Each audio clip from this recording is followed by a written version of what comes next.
Hi. How are you guys? Good. Thank you so much for all coming out and supporting the book and me. And I hope you like it if you haven't read it yet. Or so I wrote Angel Fire, as you guys probably know. It's about a 17-year-old girl who is the reincarnation of an ancient warrior of unknown origins who battles against reapers, which are kind of like the tale of the Grim Reaper, only they send people's souls to hell, which is obviously not a good thing. So that's Ellie's job to stop them. And it's a trilogy, and we've got 2 more books coming out. And I figure I'll open it up and you guys can ask me some questions about the book if you have read it. Hopefully not too spoilery for people who haven't read it. And yeah, feel free to ask questions. And I've got a book to read a short passage from. I'll give you an option, different scenes you'd like to hear me say. So yeah, any questions?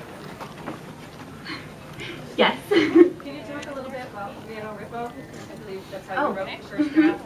It's something we've supported. I think it's a really cool program. Yes. I wrote Angel Fire for NaNoWriMo in 08. It's National Novel Writing Month. It's where a bunch of crazy people get together and try and hit 50,000 words in 30 days. And I decided to write Angel Fire for that.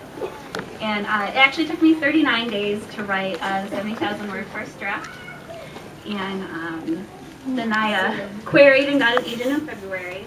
NaNoWriMo is fantastic. If you love to write and you want a really strong motivation to get that book done, I highly suggest it. Everyone is so supportive of each other. And there's a lot of, I guess, stigma involved with NaNoWriMo because every first draft is, terrible, obviously. It doesn't matter who you are.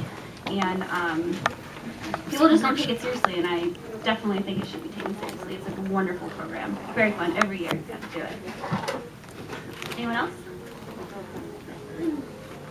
Yes. Okay, so how long had Angel Fire been floating around in your head before you put it down for NaNoWriMo? Or did it come to you when you decided to write it then? Yeah, actually, I was watching The Time Machine. I'm not sure if you've seen it, the modern adaptation with Guy Pearce. And in the movie adaptation, the scientist, his wife is killed, so he builds a time machine to go back in time and save her life, but he can't. She's doomed. He goes back multiple times each time he dies. And I just wondered how awful it would have been if he had never stopped trying to save her life. So that's just kind of the first inspiration for it, and I literally just started writing the same day I got the idea, and I just started the first chapter and just kept going. So it's kind of instant. Anyone else? Yeah. Where did you get your ideas for the characters? I think every writer does this. We take little pieces of every single person we meet in our lives and we kind of write a character of them. And the character for Will came from, obviously, The Time Machine.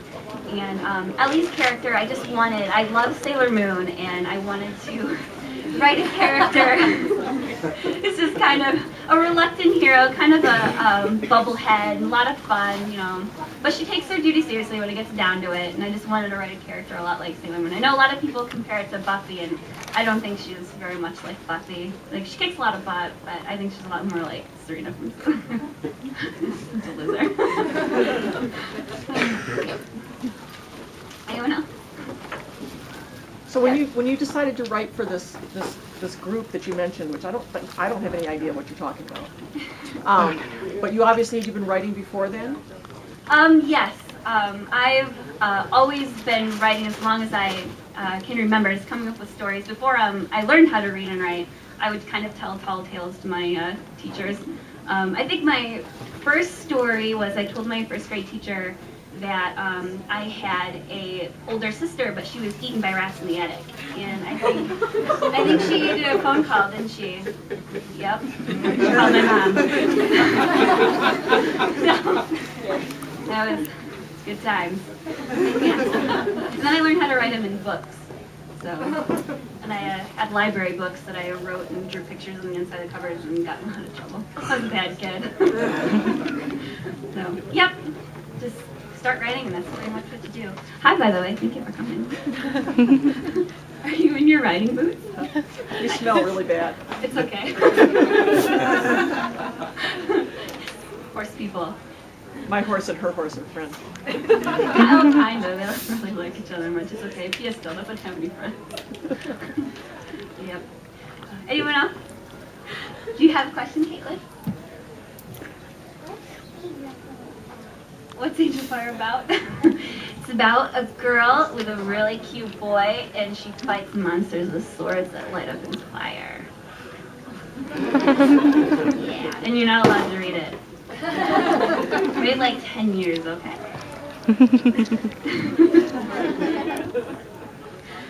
Anybody else?